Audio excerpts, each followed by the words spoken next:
Praise the Lord hallelujah. पुन्हा एकदा यशोदाय सागर चॅनलमध्ये सर्वांचं स्वागत असो प्रियजनांनो. प्लीज यशोदाय सागर चॅनल सर्वांनी लाईक आणि सबस्क्राईब करा की जेणेकरून जास्तीत जास्त लोकांना हा व्हिडिओ दाखवतील, जास्तीत जास्त देवाचा गौरव करेल. प्लीज यशोदाय सागर चॅनल सर्वांनी लाईक आणि सबस्क्राईब करा जेणेकरून जास्तीत जास्त देवाला हा व्हिडिओ दाखवून जास्तीत जास्त देवाचा गौरव करेल. प्रियजनांनो, मी सुंदरसा देवाचा म्हणणं तुमच्यासाठी घेऊन आलोय. स्तोत्रसंहिता 41. आज उपवासाचा आपला 27वा दिवस आहे आणि ह्या 40 दिवसाच्या पवित्र उपवासाच्या दिवसामध्ये रोज देवाचा मन्ना आणि देवाची भाकर घेतली पाहिजे. आणि आपला आत्मिक मन्ना म्हणजे परमेश्वराचं वचन. या वचनाद्वारे तुम्ही अभिषिक्त होतात, आशीर्वादित होतात आणि देवाचं महान आणि मोठं कार्य होतं. म्हणून प्रियजनांनो, पुन्हा एकदा पवित्र वचनाद्वारे मी तुम्हाला सांगू इच्छितो. पुन्हा यशोदाय सागर चॅनल सर्वांनी लाईक करा, सबस्क्राईब करा की जेणेकरून जास्तीत जास्त लोकांना हा व्हिडिओ दाखला येईल, जास्तीत जास्त हा चॅनल मोठा आम्हाला व्हिडिओ करता येईल. तुमच्यासाठी प्रार्थना केली. मी तुमच्यासाठी देवाचा सुंदरसा म्हणणं घेऊन आलो. प्रियजनांनो, स्तोत्रसंहिता 41 आणि वचन मी वाचतो. जो दिनाची चिंता वाहतो तो धन्य. संकट समय परमेश्वर त्याला मुक्त करेल. परमेश्वर त्याचे रक्षण करेल. परमेश्वर त्याचे प्राण वाचेल. भूताला तो चुकवेल आणि तू आपल्या वैराच्या इच्छावर सोडणार नाही.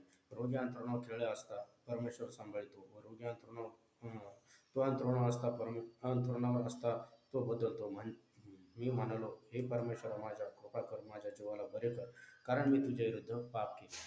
परमेश्वर जो दिनाची चिंता होता. म्हणून प्रियजनांनो, दुसऱ्यांसाठी प्रार्थना केली पाहिजे, दुसऱ्यांसाठी सदैव चिंता केली पाहिजे. जर तुम्ही दुसऱ्यांचं म्हणून देवाचं वचन सांगतं, जर तुम्ही माझ्या राज्य माझे नीती महत्त्वाचे मिळण्यास छटा म्हणजे तुम्हाला सगळे सुख आपले आप मिळतील, तर तुमच्या जीवनात देव कार्य करा. दुसऱ्याची चिंता म्हणजे दुसऱ्यासाठी प्रार्थना करा. बस तुमचं प्रार्थनेचं उत्तर तुम्हाला लवकरात लवकर भेटेल. कारण जो दिनाची चिंता वाहतो तो परमेश्वर संकट समय त्याला काय करून मुक्त देईल. कारण की यशा संदेशाद्वारे देव काय म्हणला, जो माझं वचन बोलतो आणि माझ्या वचनाद्वारे कार्य करतो त्याच्या जीवनात मी कार्य करणारा परमेश्वर. यशामध्ये देव म्हणतो, उठ प्रकाश म्हणून तुझा प्रकाश आलाय. कारण की देव हा प्रकाश आहे आणि ज्याचा प्रकाश जर तुमच्या जीवनात येतो तर अंधकाराचं कार्य राहत नाही.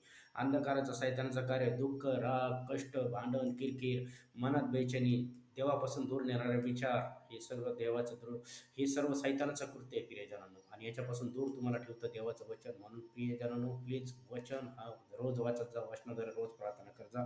दुसऱ्यासाठी जशी आपल्यासाठी करतात तर दुसऱ्यासाठी करा. मी तुमच्यासाठी प्रार्थना करतो. पवित्र देव ईश्वराच्या जेवढे ऑनलाईन लेकरं बघत आहे प्रत्येकाला स्पर्श कर. येशू तुला बसलेल्या प्रत्येक पट्ट्याच्या वळाचा अर्घ त्याच्या जीवनात मी रिसीव्ह करतो. कॅन्सर निक, थायरॉइड निक, ब्लड प्रेशर, शुगरच्या आत्मे निक, ब्लिडिंग शरीरातली निक येशूच्या नावात. हृदयरोग बरे हो, जठर बरं हो, हृदय बरं हो, टेन्शन निक येशूच्या नावात. डायबिटीसचे आत्मे निक येशूच्या नावात. सैतानी बंधनातून मोकळे व्हा येशूच्या नावात. पवित्र आत्म्याचा स्पर्श प्रत्येकाला, ज्याला घर नाही त्याला घराचा आशीर्वाद, गाडी त्याला गाडीचा आशीर्वाद, two wheeler, three wheeler, four wheeler गाडीचा आशीर्वाद, रस्से